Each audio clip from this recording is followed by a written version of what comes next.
आज चाहिँ ब्रेकफास्टमा ओट्सको चिला बनाउन गइराखेको छु।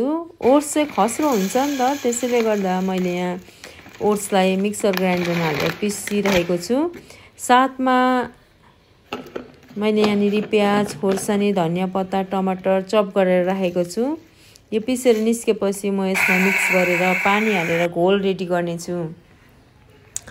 साथीहरु, जिम जानु पनि एउटा टास्क नै हुन्छ है। बिहान 1 घण्टा अगाडि जिम जानुभन्दा 1 घण्टा अगाडि उठ्यो, त्यसको बाद रेडी भयो, ब्याग रेडी गर्यो, वर्कआउट गरेर आएपछि फेरि आफ्नो निम्ति ब्रेकफास्ट यसरी रेडी गर्नुपर्ने हुन्छ। यहाँ मलाई आज यति भोक लागेको थियो, त्यसैले गर्दा जिमको ड्रेस पनि चेन्ज नगरिकन सिधै मैले यहाँ खाजा बनाउन लागिरहेको छु। मेरोमा हरियो मटरको दाना थियो, त्यो पनि राखेँ अनि स्वाद अनुसार नुन राख्दैछु।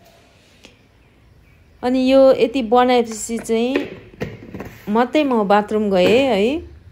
यहाँनिर अब यसलाई पानी हालेर घोल रेडी गर्नुपर्ने हुन्छ। यो ओट्स बाक्लो हुन्छ नि त, त्यसैले गर्दा एकछिन भिजाएर राख्नुपर्ने हुन्छ। अनि यो फुलिन्छ पुरा, अब कति चाहिन्छ त्यो अनुसारले ब्याटर रेडी गर्नुपर्ने हुन्छ। बेसी बाक्लो भने नि फेरि तावामा फैलिँदैन नि त। अहिले चाहिँ रेडी भइसकेको छ। यतिको भएपछि अब म तावामा हाल्नेछु। हेर्नु सक्नुहुन्छ मैले बिना अयलको बनाउँदैछु। नै टालिएको छैन, मेरोमा चाहिँ ननस्टिक तावा भएको कारणले गर्दा टालिएन। यो बेसी टालिन्छ नत्र।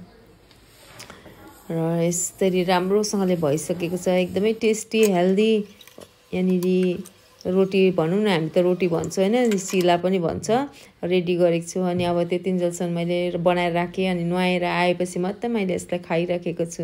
एकदमै इन्जोय गरिराखेको छु। टेस्टी भएको थियो। अझै मैले त थपी खाएँ। त्यतिकै मिठो रहेछ।